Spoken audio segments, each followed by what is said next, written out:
আমরা যে বিষয়গুলো নিয়ে তাদেরকে প্রায় 5টি বিষয় মূলত আমরা আলোচনা করেছি।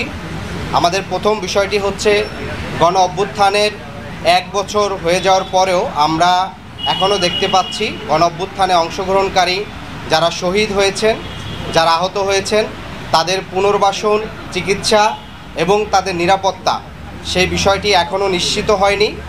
আমরা কিছুদিন পূর্বেও দেখেছিলাম শহীদ পরিবাররা তাদের দাবিতে মাঠে নামলে সেখানে পুলিশ লাঠিচার্জ করে এবং বেশ কিছু শহীদ পরিবারের সদস্যরা আহত হন। আমরা সরকারের কাছে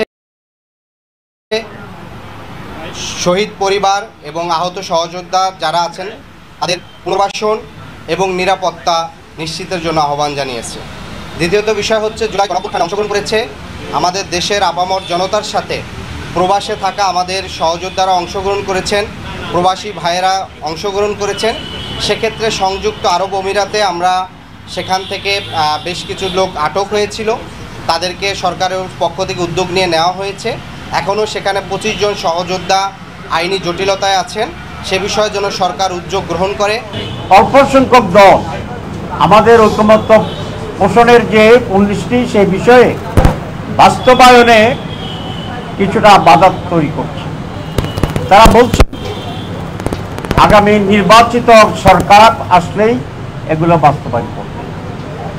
আগামী নির্বাচিত সরকার যদি বাস্তবায়ন করে তাহলে এখানে আমরা ঐকমত্য পোষণ করে পরিশ্রম করলাম কেন? তাহলে তো এই রিফর্মসটা পরে সরকারি উদ্যোগ নিতে পারত, করতে পারত। আমরা জুলাই বিপ্লবের যে চেতনা, সেই চেতনায় ঐক্যবদ্ধ হয়ে এখন এই রিফর্মসগুলো অর্জন করার জন্য, বাস্তবায়নের জন্য আমরা চেষ্টা করেছি, করে যাচ্ছি এবং এই আগেই বাস্তবায়ন হবে এটাই স্বাভাবিক দাবি। আমি প্রায় বলি ইমানের 3 অংশ, এক হচ্ছে মুখে স্বীকৃতি দেওয়া, হৃদয়ে ধারণ করা, কার্যে পরিণত করা, এই 3টে হলে ইমান পরিপূর্ণ। আমাদের চার্টার যেগুলো হয়েছে তারও 3টি অংশ। একটি অংশ ঐকমত্যে পৌঁছা, 2 নম্বর হচ্ছে এটার আইনি ভিত্তি দেওয়া, আর 3 নম্বর হচ্ছে এইটাকে বাস্তবায়ন করা, এর আলোকে কার্যক্রম পরিচালনা করা। তো এখন পর্যন্ত আমরা শুধুমাত্র ঐকমত্যে পৌঁছেছি, কিন্তু এটার আইনি ভিত্তি এবং বাস্তবায়নের ক্ষেত্রে 2-1টি দল বাধা দিচ্ছে, একমত হচ্ছে না। কোনো রকমের দ্বিধা দ্বন্দ্ব থাকা উচিত নয়। আর রিসেন্টলি যে ঘটনা ঘটেছে আমাদের যে রহমান সাহেবকে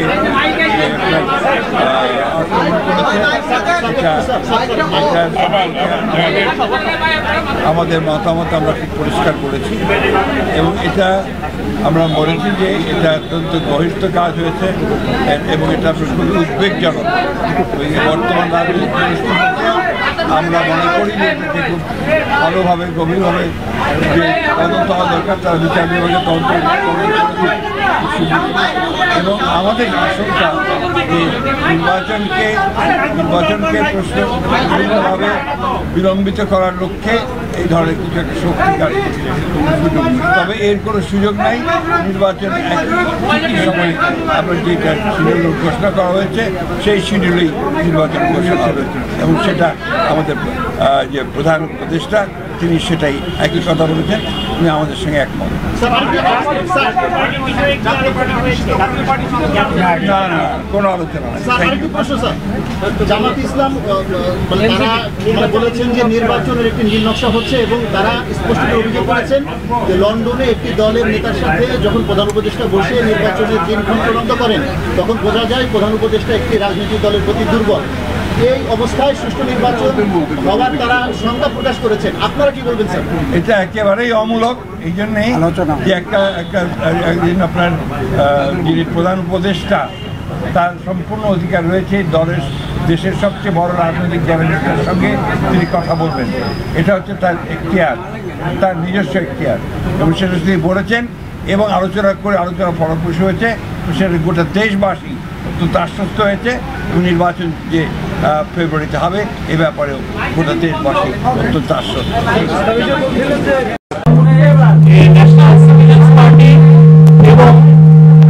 জামাতে ইসলামী বাংলাদেশ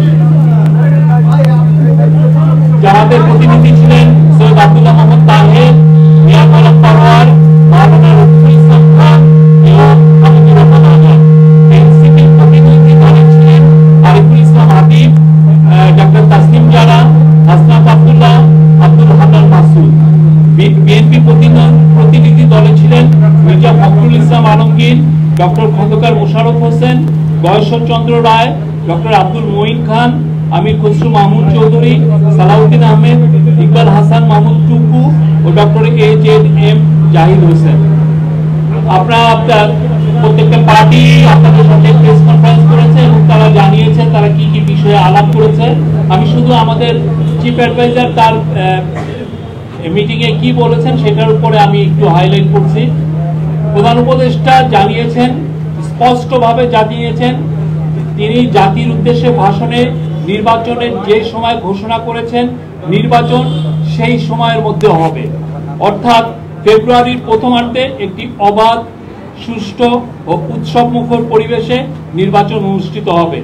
সকল রাজনৈতিক দলকে প্রধান উপদেষ্টা নির্বাচন নিয়ে আবারও তার প্রতিশ্রুতি জানিয়েছেন। তিনি বলেছেন, নির্বাচন ছাড়া কোনো বিকল্প নাই। কেউ যদি নির্বাচনের কোনো বিকল্প নিয়ে ভাবে সেটা হবে এই জাতির জন্য গভীর বিপজ্জনক। আজকের মিটিংগুলোর মাঝামাঝি সময়ই চিফ অ্যাডভাইজারের সাথে vice president of national consensus commission আর ডক্টর আলী রিয়াজ এবং প্রধান উপদেষ্টার বিশেষ সহকারী মুনির হায়দার দেখা করেছেন।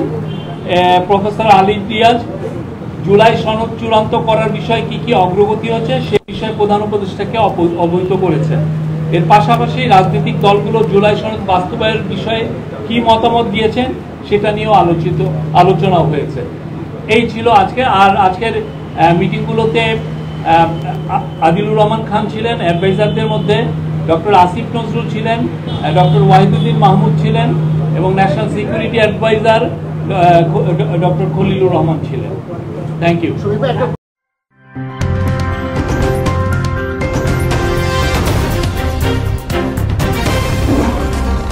Voice of Tiger.